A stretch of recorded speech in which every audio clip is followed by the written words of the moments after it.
नमस्ते सभी दर्शकगण।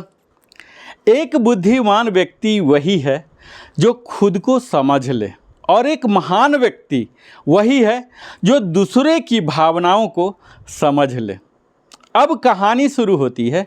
एक बार एक ऑफिस में दो कर्मचारी थे, दोनों होशियार, दोनों मेहनती, लेकिन एक बार दोनों में से एक छोटी सी गलती कर दी। पहले को गुस्सा आया, वो चिल्लाया, चीखा, दरवाज़ा पटक कर बाहर चला गया। जो वहीं दूसरे ने सिर झुकाया, सांस लिया और कहा, मैंने सीखा, अगली बार और बेहतर करूँगा। 2 साल बाद पहले वाला नौकरी छोड़ चुका था और दूसरा उसी ऑफिस में मैनेजर बन गया था। क्यों? क्योंकि उसकी ताकत थी इमोशनल इंटेलिजेंस। वो जानता था कि गलती से ज़्यादा ज़रूरी होता है उसे संभालना। दुनिया कहती है आईक्यू से नौकरी मिलती है, लेकिन यकीन मानिए मित्रों, ईक्यू से तरक्की मिलती है, रिश्ते बनते हैं और ज़िंदगी संवरती है। आज की इस वीडियो में हम जानेंगे इमोशनल इंटेलिजेंस क्यों है 21वीं सदी की सबसे ज़रूरी कौशल, द मोस्ट इम्पोर्टेंट स्किल। और इसके साथ ही हम जानेंगे वो 5 शक्तियाँ जो इमोशनल इंटेलिजेंस की नींव है, आधारशिला मानी जाती है। अगर आपने इन्हें समझ लिया तो ना सिर्फ आप सफल होंगे बल्कि आप वो इंसान बनेंगे जिसे हर कोई याद रखेगा। तो आइए एक ऐसी यात्रा पर चलते हैं जहाँ जितना सिर्फ दिमाग से नहीं, दिल और समझदारी से होता है। खुद की भावनाओं को समझना, दूसरे की भावनाओं को महसूस करना, तनाव में भी संतुलन बनाए रखना, रिश्तों में सहानुभूति और समझ दिखाना, यही 4 प्रमुख तत्व हैं हमारे इमोशनल इंटेलिजेंस को। यहाँ हम स्वयं को और दूसरे की भावनाओं को समझते हैं, उनकी पहचान करते हैं, आइडेंटिफाई करते हैं, रिकॉग्नाइज करते हैं और फिर नियंत्रित नहीं करते हैं, उसके अनुसार अपने आप को ढालते हैं। उसके अनुसार अपने आप को ढालने के लिए निर्णय लेने की जो क्षमता होती है उससे डेवलप करते हैं। यह हमारे प्रोफेशनल लाइफ में भी हो सकता है, पर्सनल लाइफ में भी हो सकता है। आपको ईक्यू क्या करेगा? तो यह आपको रिश्ते मजबूत दिलाएगा, समाज में सम्मान दिलाएगा और एक संतुलन रहेगा। और जहाँ की आईक्यू क्या है, आपको नौकरी मिल जाएगा अगर आप इंटेलिजेंस है किसी भी क्षेत्र में, अगर इंजीनियरिंग में है, जो भी उसके कंसर्न जो एप्टीट्यूड है, वो एप्टीट्यूड अगर है तो आईक्यू टेस्ट पास कीजिए और वो बन जाइए, तो आपको नौकरी मिल जाएगा खूब आराम से। यहाँ मैं इस वीडियो में प्रमुखता आपको बताने जा रहा हूँ वो 5 स्तंभ जो डैनियल गोलमैन ने इसे प्रसिद्ध किया कि क्या है इमोशनल इंटेलिजेंस। इसका पहला है सेल्फ अवेयरनेस, आत्म जागरूकता, यानी कि आप अपने आप को किस प्रकार कितने बेहतर से जानते हैं। आप दुनिया को तो जान रहे हैं, हिस्ट्री पढ़ लिया, ज्योग्राफी पढ़ लिया, लेकिन स्वयं को कितना जानते हैं।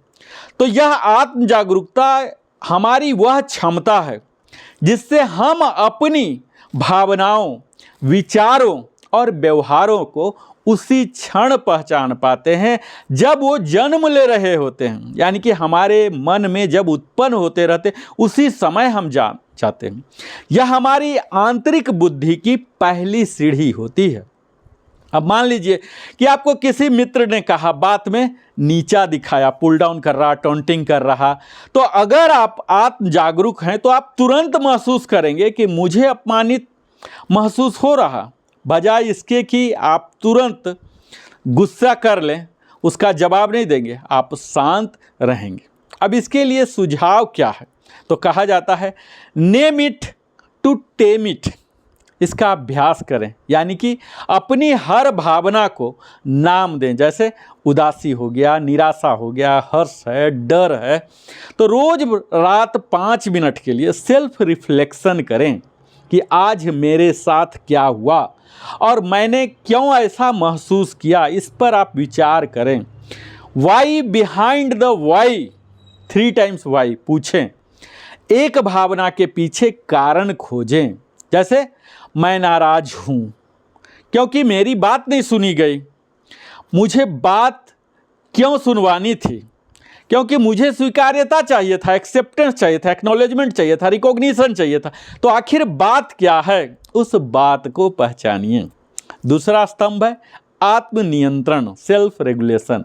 जब हम भावनाओं पर नियंत्रण करते हैं तो इसका मतलब यह होता है उसे दबाना नहीं, बल्कि उसे समझना है और समझकर उसे संतुलित करना है। हमें हर भावना को व्यवहार में नहीं बदलना, प्रतिक्रिया करने के लिए हमें सोचना है। आप उदाहरण से बताता हूं कि एक व्यक्ति के बॉस जो है सार्वजनिक रूप से उसको डांट दिए, तो क्या हुआ? यहाँ आत्मनियंत्रण का मतलब यह हुआ कि तुरंत पलटकर ना बोलना, बल्कि उस भावना को थाम कर, चुप रहकर उस टाइम बाद में शांतिपूर्वक अपनी बातों को रखना। अब इसके लिए क्या करना है हमें? तो हमारी सुझाव यही है, 5-5-5 555 का नियम है। अगर किसी बात पर आपको गुस्सा आ जाए तो 5 गहरी सांस लें। एक सांस लेने में ऑलमोस्ट 6 से 10 सेकेंड लगते हैं, तो 5 सेकेंड गहरी सांस इस तरह से लें। आप प्राणायाम करते हैं, जानते ही हैं कि कैसे हम गहरी सांस लेते हैं। ये 30 सेकेंड तक का भी हो सकता है। 5 सेकेंड तक सोचें और फिर प्रतिक्रिया दें। आप इसके इमोशनल ट्रिगर जो है इसे जर्नलिंग करें, लिखें। उस हर परिस्थिति को नोट करें जब आप प्रतिक्रिया देना चाहते थे, आपके मन में बौखलाहट था कि हमें ऐसा बोल देना था, उसने ऐसा क्यों किया। जब हम एकांत होते हैं और शोक में डूब जाते हैं, दुखी हो जाते हैं, किस बात को लेके? क्योंकि किसी ने कुछ बोला, उसके बात को याद करके। तो इसके अगले बार आप तैयारी से होंगे। विजुअलाइजेशन टेक्निक कहते हैं। ऐसी स्थितियों की कल्पना करें जहां आप शांत रहेंगे। यह आप मन में अभ्यास करें और यह संभव है। तीसरा स्तंभ है इंट्रिंसिक मोटिवेशन, प्रेरणा। जब हम बाहरी पुरस्कार, कोई अवार्ड मिल जाए, कोई प्राइज मिल जाए, जैसे कोई धन ही मिल जाए या हमें तारीफ मिल जाए, सम्मान मिल जाए, मान मिल जाए, तो इससे प्रेरित नहीं होना, हमें समभाव में रहना। हमारी स्पिरिचुअल लर्निंग यही बताती है कि हमें समभाव में रहना, तटस्थ स्थिति में रहना, सम स्थिति में रहना है। अपने भीतर के जो वैल्यूज हैं, मूल्य हैं, जो हमारे एम हैं, गोल ऑफ लाइफ है, वो संतोष से काम करते हैं तब जब हम आंतरिक प्रेरणा से संचालित होते रहते हैं। यहाँ आप उदाहरण देखिए कि कोई छात्र सिर्फ परीक्षा पास करने के लिए नहीं, बल्कि ज्ञान पाने के लिए पढ़ाई करता है। यह उसकी आंतरिक प्रेरणा है। जब वह परीक्षा पास के लिए करेगा तो परीक्षा तो पास हो जाएगा, लेकिन जीवन में हो सकता है असफल हो जाए, या फिर उसे ज्ञान नहीं हासिल हुआ तो ज्ञान का इस्तेमाल नहीं कर पाएगा। अब इसे व्यवहारिक दृष्टिकोण से देखें तो यहाँ एक मॉडल होता है जहाँ आप क्या पसंद करते हैं और क्या दुनिया को चाहिए। क्या आप अच्छा कर सकते हैं और क्या आपको वह आजीविका देगा, लिवलीहुड देगा, आपका काम चलेगा, फायदा होगा। तो यहाँ चारों का संगम ही आपकी प्रेरणा बनेगा। एक विजन बोर्ड बना लें, अपने जीवन के बड़े सपनों को एक बोर्ड पर लगाएं और रोज उसे देखें। अपने आप को रिवार्ड करें इंटरनली। आपको लगता है कि कुछ फिल्म देखने से या कहीं घूमने से या कुछ खाने से या कोई भी ऐसा चीज़ करने से आप खुद अपने आप को रिवार्ड दे सकते हैं तो दें। खुद को पीठ ठोक लें, अपनी कोशिशों को सराहें और दूसरे कहें, दूसरे अप्रिशिएट करें, दूसरे लाइक करें, उसके लिए आपको इंतज़ार करने की ज़रूरत नहीं है। चौथा जो स्तंभ है उसे कहते हैं एम्पैथी, सहानुभूति। एम्पैथी यानी मैं तुम्हारे स्थान पर होकर सोचने की कोशिश करूं। यह सिर्फ भावनाओं को पहचानना नहीं है, बल्कि उसे महसूस करना भी है। और यह एम्पैथी पहला होता है कॉग्निटिव एम्पैथी, जो कि किसी की भावना को समझना होता है। दूसरा होता है इमोशनल एम्पैथी, उसकी भावना को महसूस करना होता है। कॉग्निटिव में हम भावना को समझते हैं और इमोशनल में हम महसूस भी करते हैं। और कंपैशनेट एम्पैथी में समझते हैं, महसूस करते हैं और मदद करते हैं। यानी कि उसे जितना संभव है उस बात को सिर्फ सुन नहीं लिया, जहाँ भी है सलाह दिए या कुछ करना है तो करते भी हैं। तो इसमें हमें क्या करना होता है, मिरर न्यूरॉन्स को एक्टिव करें। हमारा मस्तिष्क जो है न्यूरॉन नाम के सेल से बने हैं, तो इसे मिरर जो हमारा दर्पण है उसके न्यूरॉन्स को एक्टिवेट करना है। जब कोई दुखी हो, उदास हो, तो उसके चेहरे और शरीर की भाषा को आप गहराई से देखें। आपकी मिरर न्यूरॉन्स जो है एक्टिव होंगी और सहानुभूति बढ़ेगी। अगला है जो सुझाव, एम्पैथी स्टेटमेंट बोलें। आप यह कह सकते हैं मन में ही, या उसे कह सकते हैं कि मैं समझ सकता हूँ कि तुम्हें कैसा लग रहा होगा। अगर मैं तुम्हारी जगह होता तो शायद मुझे भी ऐसा ही लगता। इस तरह से जब बात करेंगे तो सामने वाले को लगेगा कि हाँ, मुझे समझा जा रहा।